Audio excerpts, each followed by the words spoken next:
Alright, welcome back to another episode of Dark Souls Prepare to Die Edition, Tale of Two Casuals. Still, the title is not quite relevant yet. Eventually you'll see.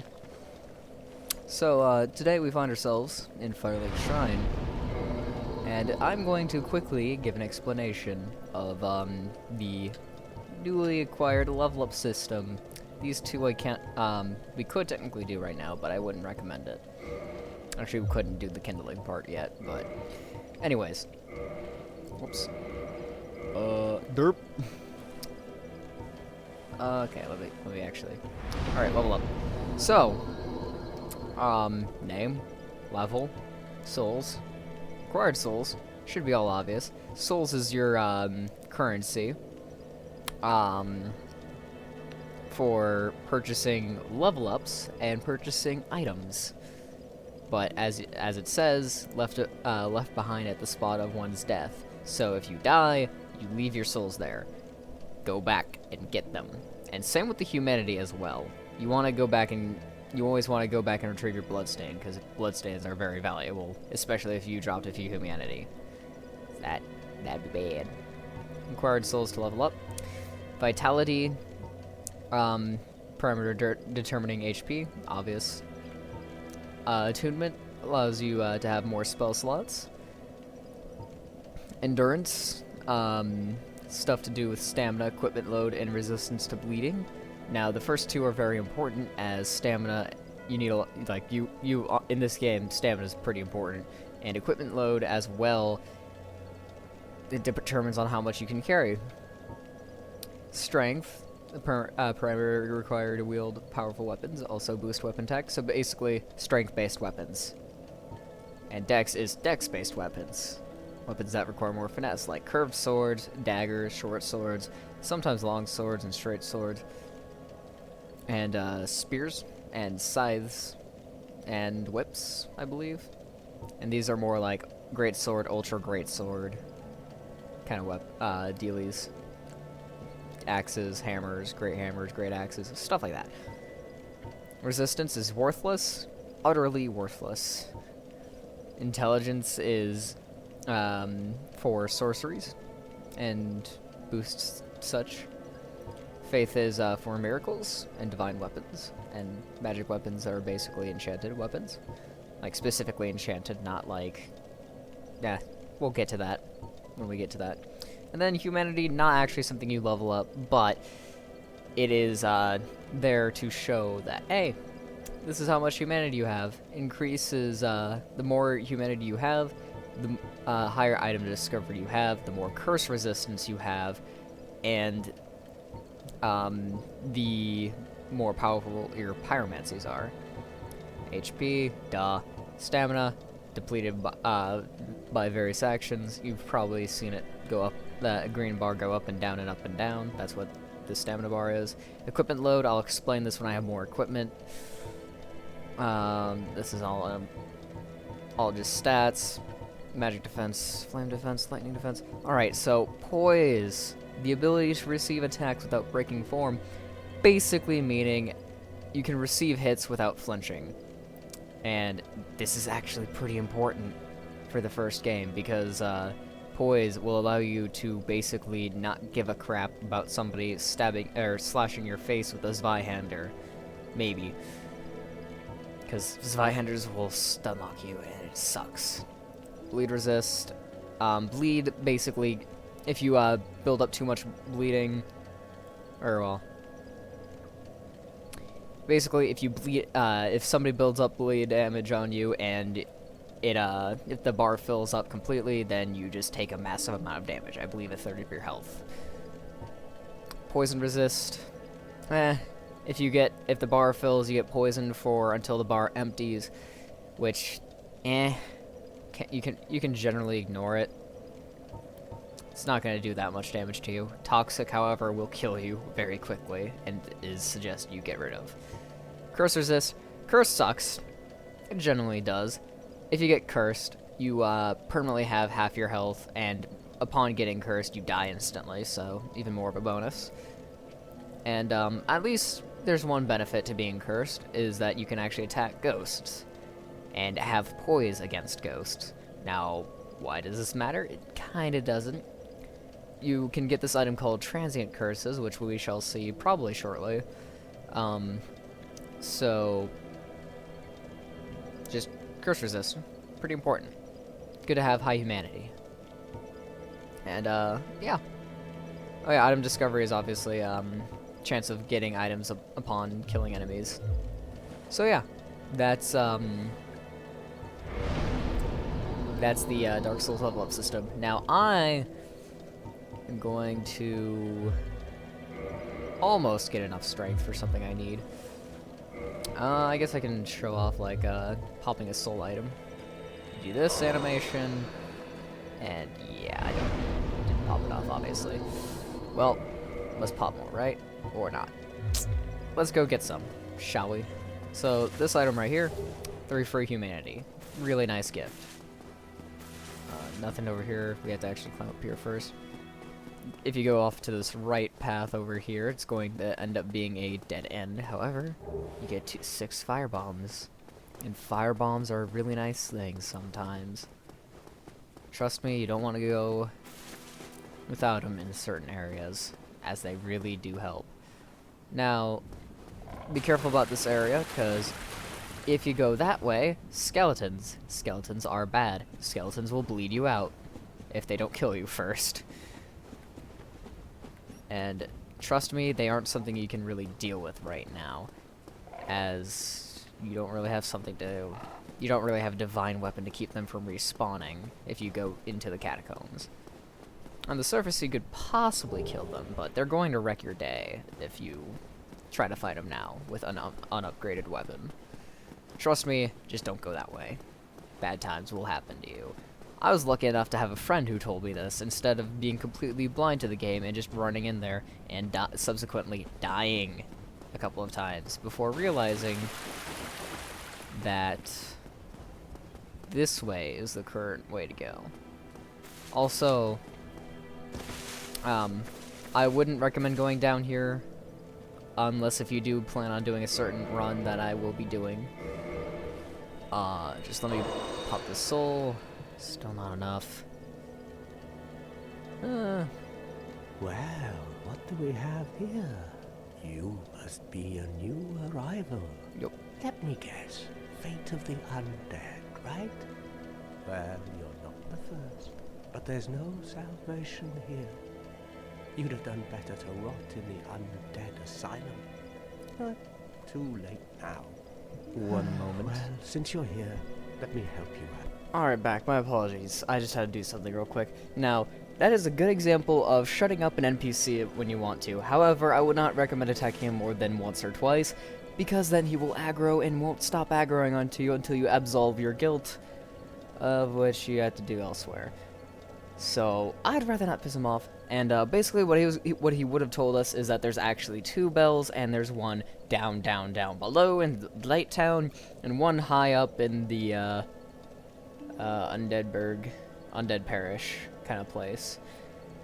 We'll be seeing that one probably sooner, but I'm gonna do things in a special order, just to show off something neat. In the meantime, I shall continue with my gathering of stuff.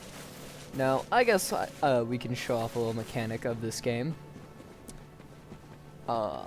First of all, I just want to grind for some souls. And be fancy while doing it. Because I just want one more level up, just for something real quick. Ow. So you got a little soul item there. And me being an idiot here. Oh yeah, by the way, notice that we currently have 10 Estus, well no, 9. And when we first were given Estus, it was 5. Now this has something to do with that kindling thing. However, I'm not going to explain it thoroughly quite just yet, considering we can't actually make a bonfire kindled. Just know that the Firelink Shrine bonfire comes pre-kindled, which is nice. Thank you for whoever kindled the bonfire before us. Actually, it's probably because there's a firekeeper right below us, so that could be the thing. Alright, so I just wanted this. And now 134 souls is not consequential to me. So, only do this if you don't mind losing out on a few souls. Now there's another NPC here. He is your first example of a merchant. He, I believe, deals in faith miracles, and he is also the giver of the first covenant, Way of White. Way of White is the covenant of which deals with co-op. Basically, you're less likely to be invaded and more likely to be summoned by other people in Way of White. However, I'll join it in a bit after I do my suicide run or two, and then I'll show that off. But, yeah. So, do not jump down any other elevator shaft, by the way. It will result in death. This is literally the only elevator shaft in any of the games you can jump down and find chests down here, like the 4 cracked red eye orbs, which are used for invasions. This Morning Star, good mace weapon, talisman. It's forecasting miracles. It's your basic talisman though. 6 homeward bones used for returning to the bonfire. And last but not least, 4 Lloyd's talismans used to prevent other players from healing using Estus, or actually other enemies in general. Now, do this part really quick, or run back to the bonfire from here. I actually have my eyes set on a bit of a different prize. Another large soul of a lost undead. Wake up this big guy, get a winged spear. And now for a pretty good, another good early game item, the Zweihander, which is a ultra great sword, I believe, if not just a great sword, and the best item ever, the binoculars. Now let's see if I can make it back to the bonfire. Ow! See what I mean by crap ton of damage? And now I think I'm stuck. Oh, that guy got me right there. Rude, rude dude. So yeah. That happened. I don't care about those souls, though. One item I actually did forget to get before, jumping down there, so I need to run this real quick. Is, climb up these stairs all the way, and you find this, another soul of a lost undead. That's not how you jump. Oh, where am I? Oh, cool. Shame that didn't lead to anything. It's just telling us about the gestures. This is a good... Just point down whenever you kill a red phantom, because, you know, screw them. Hello there. I believe we are not acquainted. I am Petrus of Firelink. Have you business with us? If not, I'd prefer to keep a distance, if possible. No, thank you. Hello there. I realize that I have requested that we retain our distance, but I also want you to know that it is not meant in ill will. Here, take this, as a token of peace. No, go ahead. It's for you. Oh, why thank you, Petrus. Unfortunately, that does not actually do anything for us at this moment.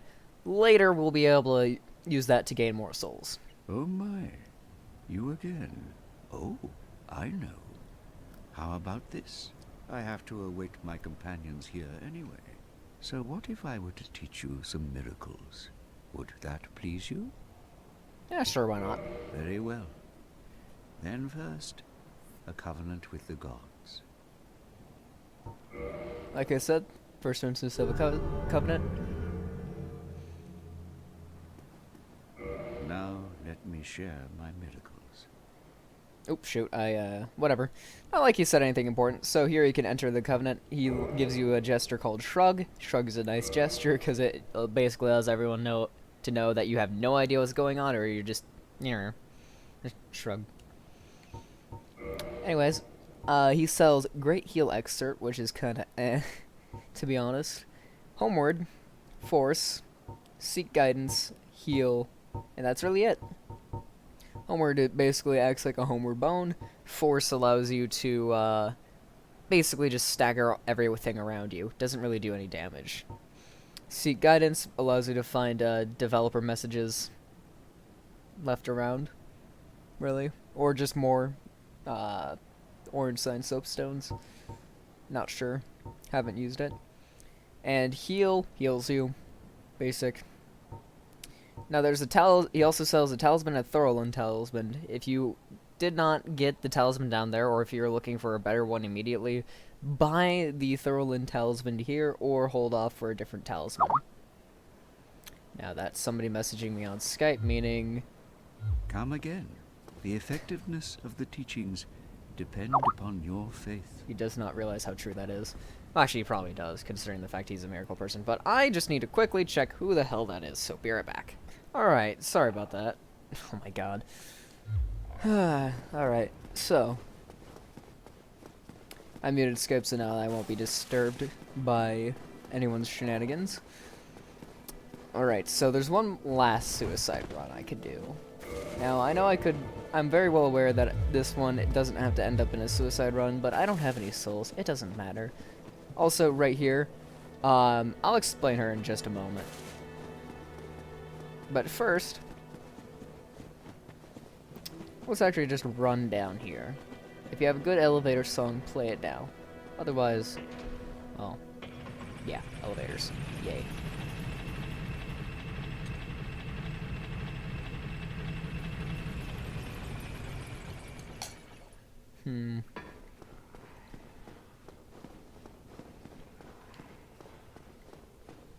Go over here. Soul of a Nameless Soldier. And we find ourselves in New Londo Ruins.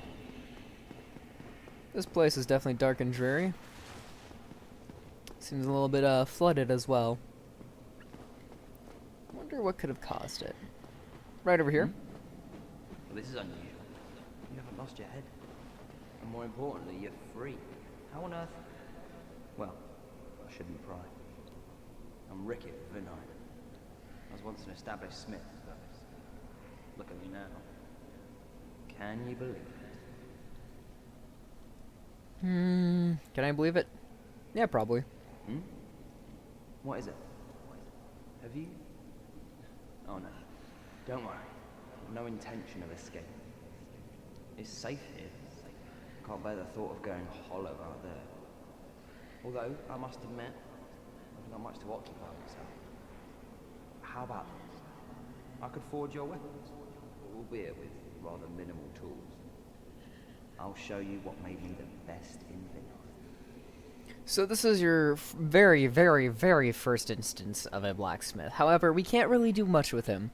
We can look at what we can purchase and realize he's also a sorcery merchant of 2 different sorceries and a catalyst. This will be your blacksmith for enchanted weapons and stuff and such. However, I will not be really using him. Come back soon. Smithing helps soothe my nerves. Don't let me wither away alive with this. Unfortunately, you might. I don't know, I might come back here later. Oh boy. So now we just go ahead and run over here. And remember when I was talking about the curse afflictment? Well, if you break this pot, it curses you. Except not really. But it does give you a transient curse. An item that basically allows you to place a curse on you, but doesn't kill you or reduce you to half of your maximum HP. However, it allows you to fight the ghosts for a temporary amount of time. Very useful. However, this suicide run, we're just gonna run past them. Don't even bother. Not even worth your time. Or bullets. But we don't have bullets. This isn't Bloodborne. Now this is where I use the bone, but you know what? Let's just run back for shits and giggles. And die. Because, you know, death. These 2 deaths were very intentional, so, count them if you want. I wouldn't. Because they were intentional. I don't feel like talking to him again. So, yeah.